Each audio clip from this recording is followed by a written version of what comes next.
Next guest I've seen a fair amount of times, and I love him every time. Please welcome to the stage, Fred Curry, everybody!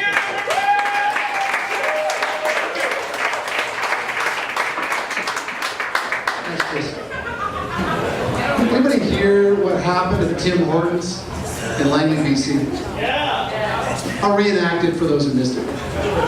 Woman storms into the Tim Hortons in Langley, demands to use the washroom. She's so rude, the staff refuse.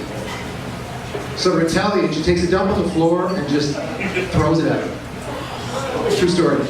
Fortunately, the video of Tiger Trixie's testy turn-tossing tirade at Tim's,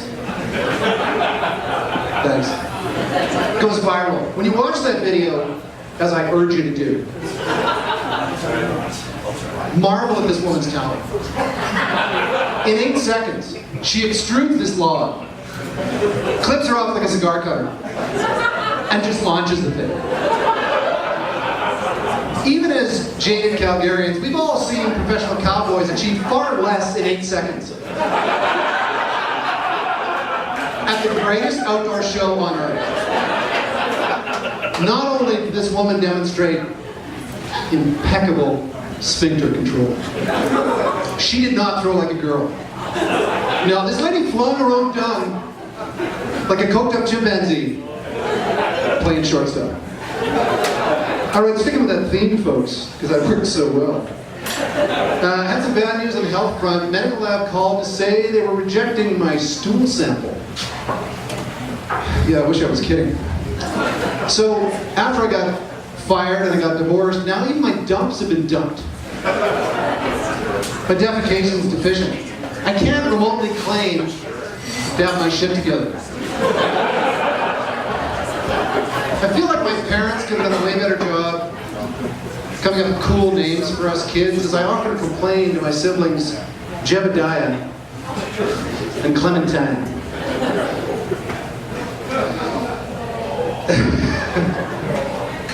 What was I thinking? Yeah, oh yeah, when I was a kid, I signed up for Wolf Cubs.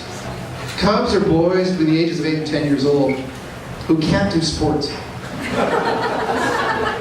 Yeah, hard to imagine, but every gym class for me was as awkward as Justin Trudeau would feel if he were trapped in a Mensa meeting. My chest's so hollow I could collect rainwater in it. I'm hoping that helps facilitate my dream of homelessness in Vancouver.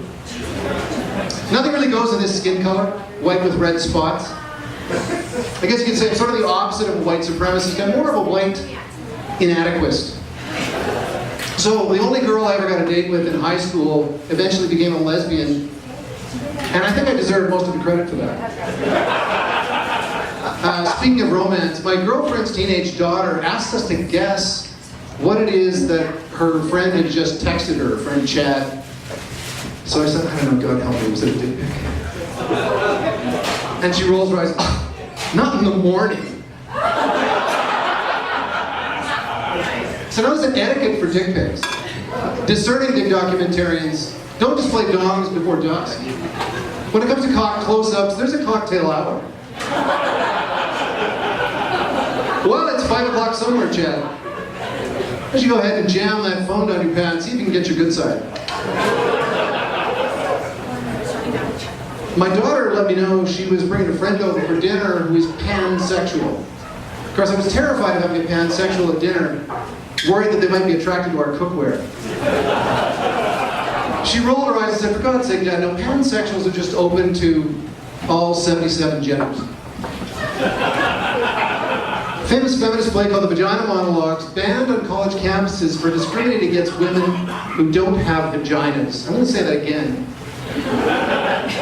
Play written by a woman about vaginas, banned for discriminating against women who don't have them. Folks, I'm no statistician. I thought women without vaginas had to be a very small demographic.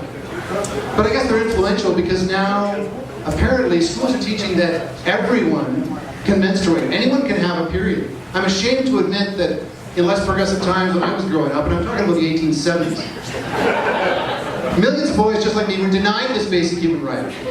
We were robbed. Anybody else feels ripped off, come see me after the show, sign our petition. We think men also deserve a chance to get a little crazy once a month. Join us. We are men for menstruation. And we say it's finally our time of the month. Deal with it, bitches.